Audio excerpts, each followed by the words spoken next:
반갑습니다, 여러분. 보험브라더의 핑크보이 보험쟁이 송휘원입니다. 여러분, 최근에 신포괄수가제라는 말을 한번 들어보셨을까요? 이 말이 최근에 SNS 곳곳에서 좀 이슈가 됐습니다. 발음도 어렵고 이 생소한 이 단어가 논란이 된 것은 다름이 아니고 유튜버인 김셀님께서 올린 영상 때문이었는데요. 암 환자인 본인이 이런 신포괄수가제 변경 때문에 내년부터 약값이 30만 원에서 570만 원으로 20배 가까이 올라서 치료를 받지 못하고 생명이 위태로워질 수 있다는 내용이었습니다. 그렇다면 이 심포괄수가제가 무엇이고 어떻게 바뀌었길래 약값이 20배나 오르는지 한번 알아보도록 하겠습니다. 이 유튜버 김셀님은 자궁경부암 4기 진단을 받으시고 투병 중인 유튜버이자 현대 미술 작가이신데요. 온몸 곳곳에 암이 전이되었지만 고가의 항암제인 키트루다 덕분에 보통 사람과 다름없는 활동을 할 수 있었다고 합니다.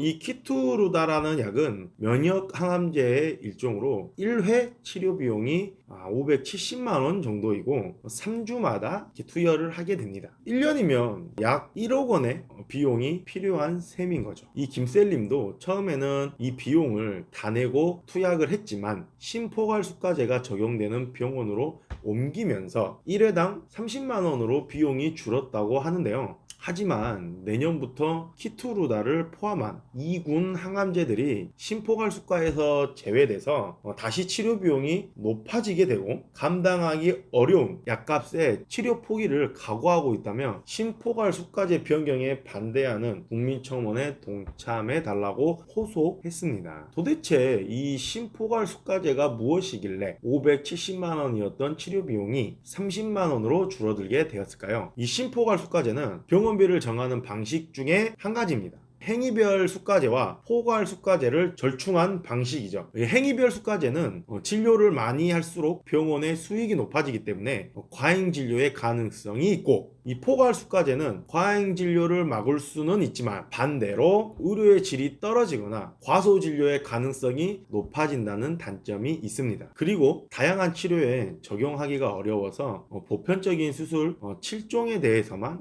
적용되고 있습니다. 그래서 더 많은 질병에 적용하고 다양한 치료를 할 수 있도록 기본적인 진료는 포괄수가로 정하고, 그런 수술이나 이런 시술 등 다양한 치료를 별도로 하는 심포괄수가제를 일부 병원에서 시범 적용한 것인데요. 여기서 중요한 것은 심포괄수가제를 적용하면 병원비가 줄어들 수 있다는 점입니다. 심포괄수가제에서는 기존에 건강보험이 적용되지 않던 부분까지도 보험 적용이 되기 때문에 표적항암, 면역항암과 같은 이 고액의 신약을 이용한 치료는 기본적으로 건강보험의 대상이 아닙니다. 그래서 많게는 수억 원까지 치료비가 들기도 하죠. 현재 이 심포괄수가제는 이런 고가의 약제에 대해서도 급여 기준이 있는 경우에는 환자가 비용을 내긴 하지만 건강보험에 적용을 받을 수 있어서 약값의 5%만 부담하고 처방을 받을 수 있다는 점입니다. 그런데 이 건강심사평가원에서 내년부터 심포괄수가제의 내용이 일부 변경된다는 내용의 공문을 각 병원에 발송을 하였습니다. 전액 비포괄 항목이 늘어나면서 건강보험에 적용되지 않는 부분이 확대된 것입니다.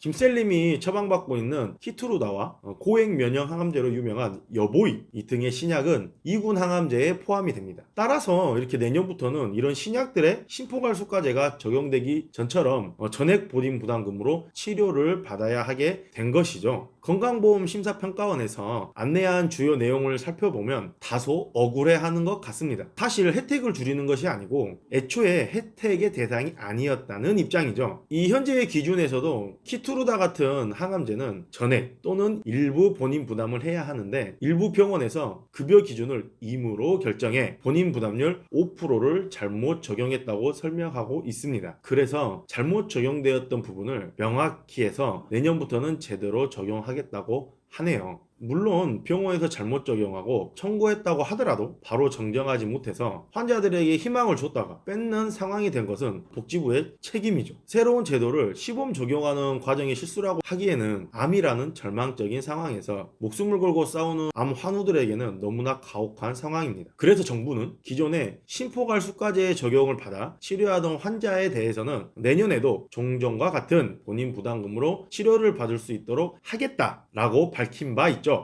좀 더 구체적인 적용 방안이 나와야 하겠지만 아마도 유튜버 김셀리 그리고 같은 상황에 있던 환자분들은 기존에 받던 치료를 계속 받을 수 있을 것 같습니다. 와!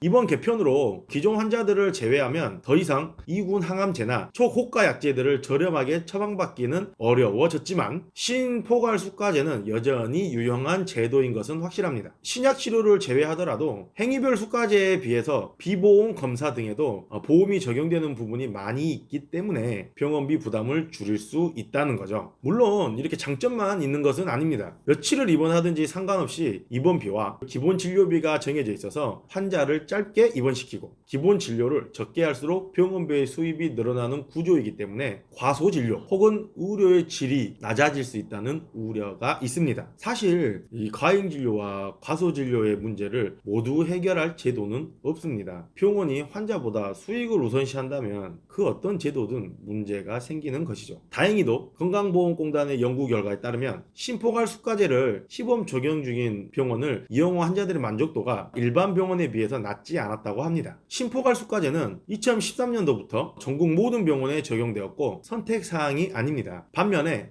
이 포괄수가제는 2013년부터 전국 모든 병원에 적용이 되었고 선택사항이 아닙니다. 반면에 이 심포괄수가제는 시범 적용 중인 제도로 현재 전국 98개의 병원에서 운영되고 있습니다. 적용 대상이 변경될 수 있기 때문에 건강보험 심사평가원 홈페이지나 고객센터를 통해서 확인하는 것이 가장 좋겠죠. 오늘은 심포괄수가제에 대해서 한번 알아봤습니다. 오늘 영상이 도움이 되셨다면 구독, 좋아요 부탁드리겠습니다. 감사합니다.